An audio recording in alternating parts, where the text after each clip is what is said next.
अभी जो अपनी दूसरी चर्चा कर रहे थे अपन कि पृष्ठीय जल निकास जो होता है, इसकी जो नालियां होती हैं वो जमीन की ऊपरी सतह पर बनाई जाती हैं, और भूमिगत जो जल निकास की नालियां होती हैं वो जमीन के अंदर बनाई जाती हैं। पहला डिफरेंस ये हो जाएगा। इसमें क्या होता है, पृष्ठीय जल निकास की नालियां जो बनाते हैं तो उनमें जो मरम्मत इत्यादि का खर्च होता है वो कम होता है। भूमिगत जल निकास की नालियों में जो है मरम्मत इत्यादि का जो खर्च होता है वो क्या होता है, अधिक होता है, इसमें कम होगा। अगला इसमें क्या हो जाएगा कि इसमें जो होता है कि शुरुआती जो प्रारंभिक कीमत होती है नालियों की, प्रारंभिक कीमत जो होती है, निर्माण की प्रारंभिक कीमत जो होती है, शुरुआत में लगने वाली कीमत कम होती है, और इसकी जो होती है इसकी प्रारंभिक कीमत क्या होती है, अधिक होती है। ठीक है कि नहीं? प्रारंभिक प्रारंभिक कीमत कम होती है पृष्ठीय में, भूमिगत में प्रारंभिक कीमत अधिक होती है। यह जमीन के ऊपरी सतह पर बनाई जाती है, ये जमीन की कहाँ बनाई जाती है, अंदर बनाई जाती है। मरम्मत इत्यादि में कम खर्च होता है, मरम्मत इत्यादि में भूमिगत में खर्च अधिक होता है। तो इसमें क्या हो जाएगा, जल निकास पृष्ठीय नालियों में सुगमता पूर्वक हो जाता है, और भूमिगत जल निकास की नालियों में जल निकास जो है वो सुगमता पूर्वक नहीं होता। ये अंतर हो गया। काय में अंतर हो गया, पृष्ठीय एवं भूमिगत जल निकास नालियों में अंतर। अगला शब्द आया है खुली या भूमिगत नालियां खोदते समय ध्यान देने योग्य बात है। अब इसका भी परीक्षा में क्वेश्चन आ जाता है, खुली नालियां खोदते समय ध्यान रखने योग्य कोई 4 बातें लगू। तो सबसे पहले अपन को ध्यान रखना है, अपन को पता है कि हमने शुरुआत में बताया था कि जल निकास जो है पानी की निकासी होती है तो उस समय प्राकृतिक ढाल का ध्यान रखना पड़ता है। क्या बताया था, प्राकृतिक ढाल का ध्यान रखना पड़ता है। तो पहला कौन सा हो जाएगा, भूमिगत नालियां खोदते समय प्राकृतिक ढाल का ध्यान रखना चाहिए, पहला हो जाएगा।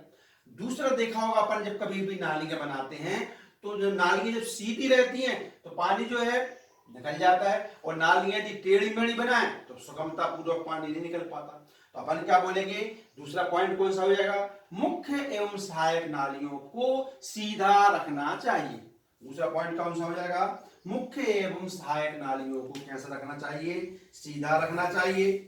अगला पॉइंट कौन सा हो जाएगा, सहायक नालियों की लंबाई अधिक रखना चाहिए। अपन ये तो मानते हैं मुख्य नाली हो गई और उसमें छोटी छोटी अपन नालियां निकाल देते हैं तो वो सहायक नालियां होती हैं। तो दूसरा कौन सा हो जाएगा, सहायक नालियों की लंबाई को अधिक रखना चाहिए। अगला पॉइंट हो जाएगा कि चिकनी मृदाओं में जो है 20 से 25 मीटर की दूरी पर बनाना चाहिए। जल निकास नालियां चिकनी भूमि में 20 से 25 मीटर की दूरी पर बनाना चाहिए। जल निकास चिकनी भूमियों में जल निकास की नालियां 20 से 25 मीटर की दूरी पर बनाना चाहिए। ये पॉइंट हो गया। अगला पॉइंट कौन सा है, सिंचाई एवं जल निकास में अंतर।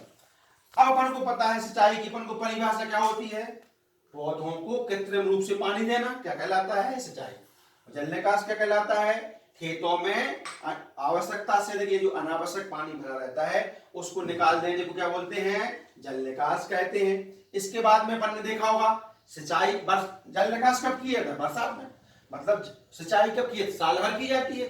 सिंचाई की जो आवश्यकता होती है वो साल भर रहती है, और जल निकास की जो है वह अपन को कब जरूरत पड़ती है, बरसात में पड़ती है। अब आपने देखा होगा कि सिंचाई का जो पानी होता है वो उसको घरेलू उपयोग में लाया जा सकता है, जल निकास के पानी को घरेलू उपयोग में नहीं लाया जा सकता। 3 पॉइंट हो गए। पहला कौन सा हो गया, परिभाषा लिख दो अपन। दूसरा कौन सा हो गया अपना, वर्ष भर आवश्यकता होती है, सिर्फ बरसात में जरूरत पड़ती है। सिंचाई के पानी को अपन क्या कर सकते हैं, घरेलू उपयोग में ला सकते हैं, जल निकास को जो है घरेलू उपयोग में नहीं ला सकते। अपन ने देखा होगा अपन खेतों में पानी दे रहे हैं तो वाटर लेवल क्या हो जाएगा, बढ़ जाएगा। खेत सिंचाई करने से भूमि का जल स्तर क्या हो जाता है, बढ़ जाता है, और जल निकास करने से भूमि का जल स्तर नीचे गिर जाता है। इस प्रकार से अपन आज कह सकते हैं कि अपना जो टॉपिक्स है वो पूरा हो गया। परिभाषा बता दिया था, उद्देश्य बता दिए थे, जल निकास का मृदा पर पड़ने वाला प्रभाव, जल निकास की प्रणालियां, इसके बाद में बताया था जल निकास की विधियां, इसके बाद में बताया है पृष्ठीय एवं भूमिगत जल निकास नालियों में अंतर, खुली एवं भूमिगत नालियां खोदते समय ध्यान देने योग्य बात है, सिंचाई एवं जल निकास में अंतर। इस प्रकार से अपना जो टॉपिक्स है वो पूरा हो गया। That's all.